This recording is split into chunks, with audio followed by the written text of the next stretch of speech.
Play? Did you want to hear anything? The banjo. Big group breakfast. Big group breakfast, okay. The banjo. Shit. I would have thought you'd had enough of that by now. Constant sorrow. Constant sorrow. And you know, I can't really do that for you. But maybe some other time. I'd like to learn it. I've been listening to the Stanley Brothers actually all day.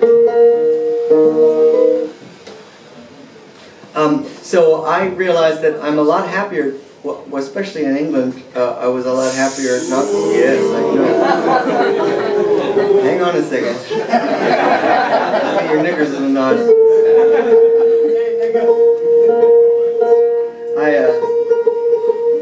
I was a lot happier there. Well, I'm a lot happier here, but I was a lot happier there, not staying at bed and breakfast. I don't know if you're bed and breakfast owners, but it's an awkward place. It's like the antithesis of the musician's lifestyle.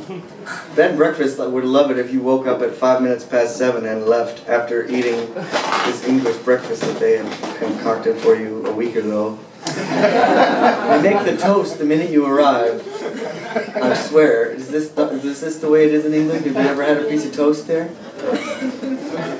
Yesterday they make the toast. They're like, oh no, we better make the toast for when that guy comes from Canada. So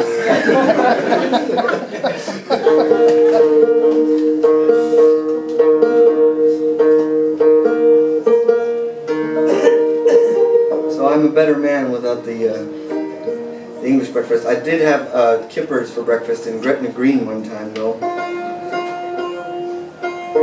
which none of you have ever had.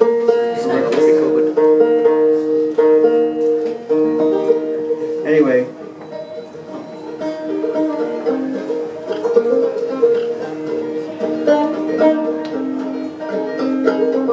really appreciate the In 2004, I did my first ever cross-country tour of Canada. It's a very big place.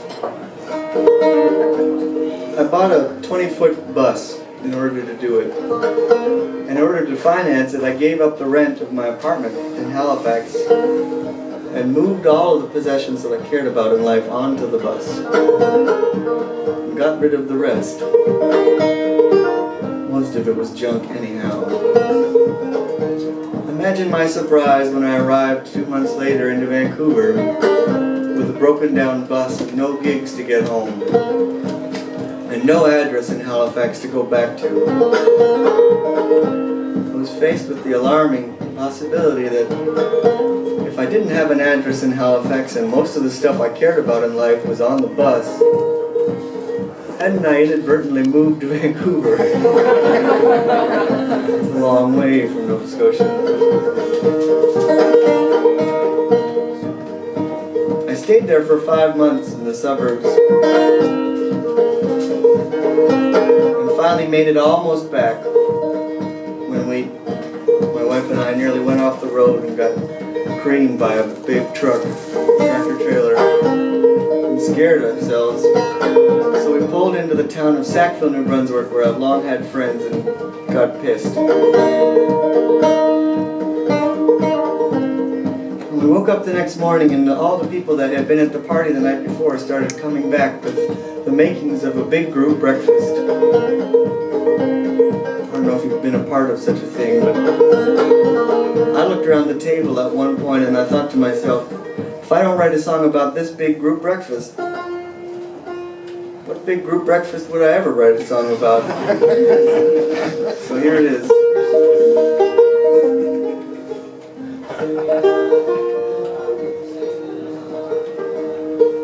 Was a big group breakfast like so many others. Had our eggs and we got each other. The merits of towns and good hash browns. The morning winds up while the evening winds down.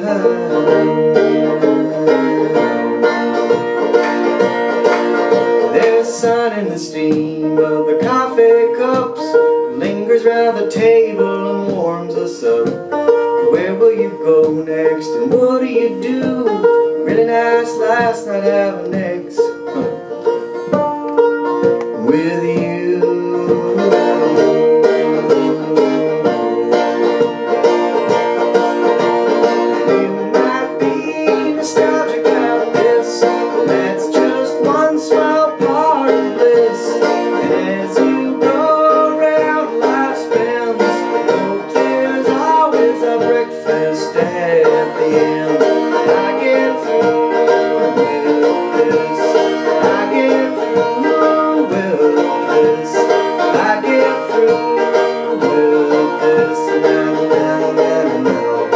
sing the next time that comes around. Well, we're cracking up jokes, we're mopping up yolks, starting to feel like pretty fine folks. No need to talk much in the woozy spaces, 'cause there's understanding on our boozy face.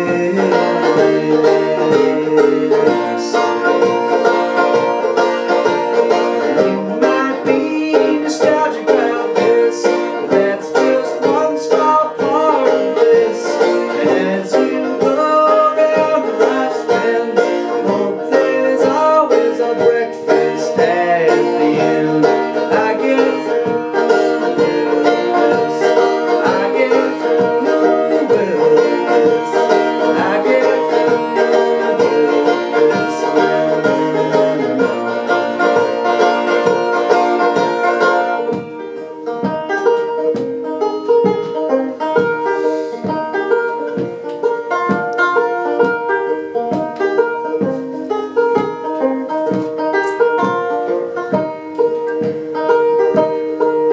Oh, the table is littered with jams and creamers, the booth is tight packed with tight-faced beamers, and all of the paths that we will take, we leave the cafe and our breakfast